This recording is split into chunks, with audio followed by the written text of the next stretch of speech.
नमस्कार दोस्तों, स्वागत है आपका एक बार फिर से हमारे आज की पेशकश। और विषय बहुत ही आजकल जो सरगर्मियां चल रही हैं चुनाव की, इलेक्शंस की, उससे संबंधित है। और कुछ इसमें मैं किसी पार्टी के फेवर में या किसी के अगेंस्ट कुछ बोलने वाला नहीं हूँ। बात सिर्फ इतनी सी है कि हम बहुत आसानी से किसी के ऊपर भी ब्लेम लगा देते हैं कि ये पार्टी अच्छा कर रही है, ये पार्टी अच्छा नहीं कर रही है।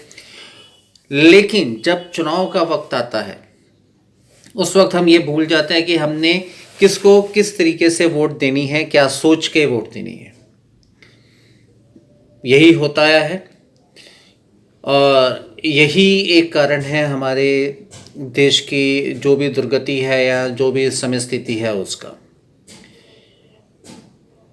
हम बहुत बढ़ चढ़ कर सोशल प्लेटफॉर्म्स का आजकल जो समझ लीजिए यूज़ कर रहे हैं, फेसबुक का, यूट्यूब का और बाकी सोशल प्लेटफॉर्म्स का। उसमें क्लियरली जो है हम अपने विचार रख देते हैं। पॉलिटिकल पार्टीज इन चीज़ों का बहुत फ़ायदा उठाती हैं क्योंकि वो जानते हैं कि लोगों को कैसे डिवाइड करना है, कैसे अपने हक में करना है। तो इसमें गलती पॉलिटिकल पार्टीज़ की भी नहीं है, गलती हम लोगों की है। क्योंकि हम लोग जब भी इलेक्शंस का समय आता है या वोट देने का समय आता है तो बजाय ये देखने के कि हम ये देखें कि कैंडिडेट कितना लायक है, क्या वो वोट देने के लायक है या नहीं है, हम लोग ये देखते हैं कि वो किस जाति का है, किस धर्म का है, या कौन सी ऐसी पार्टी से संबंध रखता है जो हमारे लिए हमारी जाति या हमारे धर्म के बारे में सोचते हैं। ये सबसे पहला मुद्दा होता है। दूसरा मुद्दा जिसके ऊपर के हम वोट करते हैं कि कौन कितना मुफ्त में बांट रहा है, क्या बांट रहा है। आज आप देखिए कि हर पॉलिटिकल पार्टी इसी चीज़ के ऊपर अपना चुनाव प्रचार बेस्ड करके बनाती है कि हम आपको इतनी बिजली फ्री दे देंगे, इतना पानी फ्री दे देंगे, इतना वो कर देंगे, ये दे देंगे, वो फ्री कर देंगे, वो फ्री कर देंगे। मुफ्तखोर हैं आप लोग। क्यों चाहिए आपको मुफ्त में? ये मान के चलिए there are no free lunches in this world. मुफ्त में कोई कभी किसी को कुछ नहीं देता, हर चीज़ की कीमत होती है। तो वो जो आपको मुफ्त में दिया जा रहा है वो मुफ्त में कतई नहीं है। वरना अगर ऐसा होता तो वो जो नेता आज से कुछ साल पहले तक गरीबी के दलदल में फंसे हुए थे आज करोड़ों अरबोपति नहीं होते। वो आज करोड़ोंपति हैं, अरबोपति हैं। तो आज हम उनको कोसते हैं कि भैया ऐसे कैसे हो गया। पे गलती हम लोगों की है, हमने उनको चुना है। और इसलिए चुना है कि उन्होंने कहा था कि हम आपको फ्री में ये देंगे। और पहले वो कहते हैं कि भैया मैं तो कुछ नहीं लूँगा, बाद में वो सब कुछ लेके बैठ जाते हैं। तो वो जो फ्री का जो झुंझुना जो आप लोगों को थमाया जाता है, तो प्लीज़ उसके बारे में सोचना छोड़िए और ये देखिए कि वो आपको इस लायक बनाए कि आप इस लायक बने कि आप उन चीज़ों की कीमत अदा कर पाएँ जो आप इस्तेमाल करते हैं। तीसरी चीज़ जो जिसके बारे में वोट देने से पहले कुछ लोग सोचते हैं, यस, रिजर्वेशंस, सरकारी नौकरियां। देखिए, सरकारी नौकरियां एक लिमिटेड हैं। हर बंदे को सरकारी नौकरी नहीं मिल सकती, मान के चलिए। और यही हर पॉलिटिकल पार्टी जो है बोलती है कि भैया इतनी सरकारी नौकरियां खाली पड़ी है, हमारी पार्टी आई तो हम उनको देंगे, भर देंगे। भैया इतने सालों से जब तुम पहले थे तुमने तब क्यों ना भर दी? कितनी नौकरियां मिल जाएंगी? कुछ उसके अलहदा चल के सोचिए, कुछ उसके अलावा सोचिए। मैंने अक्सर इस चीज़ का बार बार जिक्र किया है कि चाहे वो यूपी है या बिहार या कोई भी स्टेट है जहाँ से लोग वोट देने अपने घर जाते हैं लेकिन काम ढूंढने दूसरे स्टेट्स में जाते हैं। क्यों? क्योंकि उनके स्टेट्स में वो रोज़गार के साधन उपलब्ध नहीं हैं। तो क्यों नहीं हम ये देखते कि हमें रोज़गार कौन दे रहा है? बेशक एक बार को लॉन्ग टर्म जो है सोचना पड़ेगा, लेकिन हमें इमीडिएट फ़ायदों को सोचना छोड़ के पहले ये देखना होगा कि लॉन्ग टर्म फ़ायदे किससे मिल रहे हैं हमको। थोड़ा सब्र करना पड़ेगा, लेकिन फल अच्छा मिलेगा।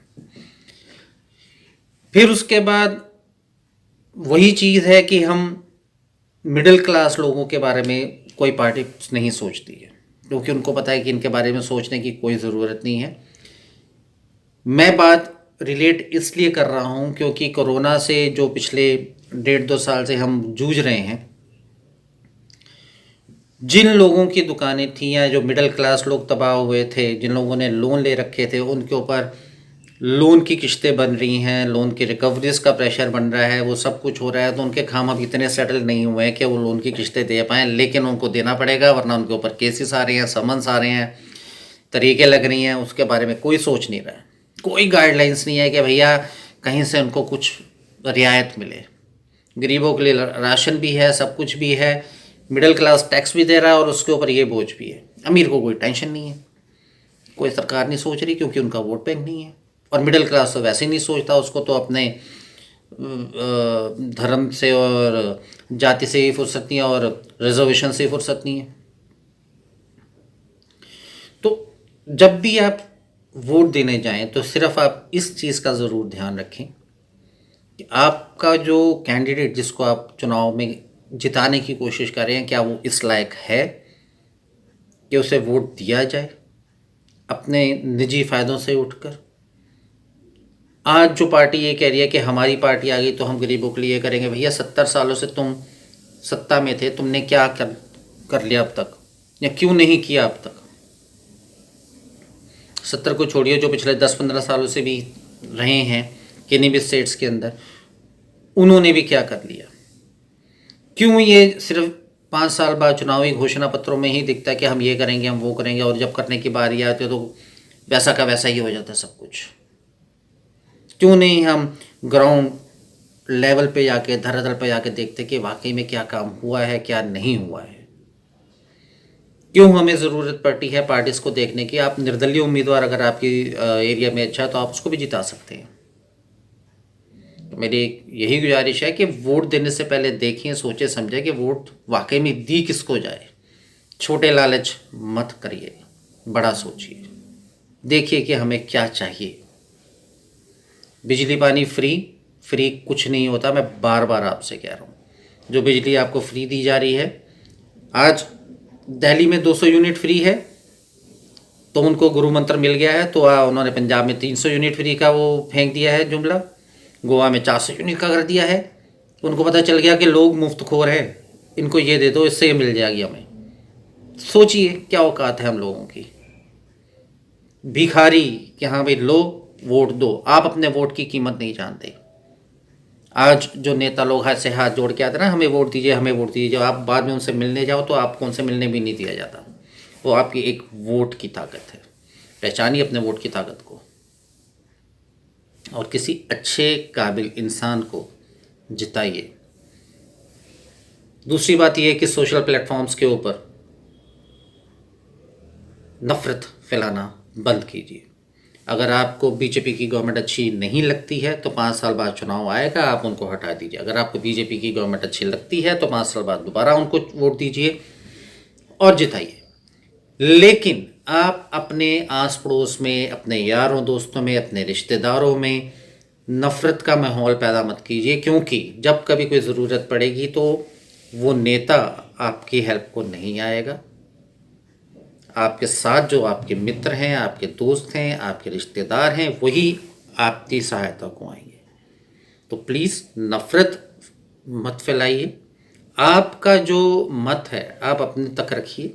आपका दिल करता है जिसको मर्जी वोट दीजिए, लेकिन उसकी वजह से आपस में नफ़रत ना फैलाएं, क्योंकि राजनीति का यही एक दस्तूर है कि फूट डालो, राज करो। क्योंकि अगर लोग एक हो जाते हैं उसके बाद उनको हिला पाना लगभग नामुमकिन होता है।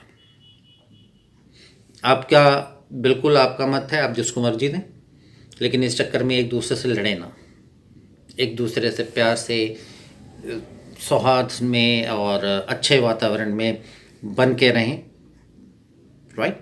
एंड आई होप कि आपको मेरा ये वीडियो पसंद आया होगा, तो आप प्लीज़ उसे लाइक कीजिए, शेयर कीजिए, सब्सक्राइब कीजिए। धन्यवाद।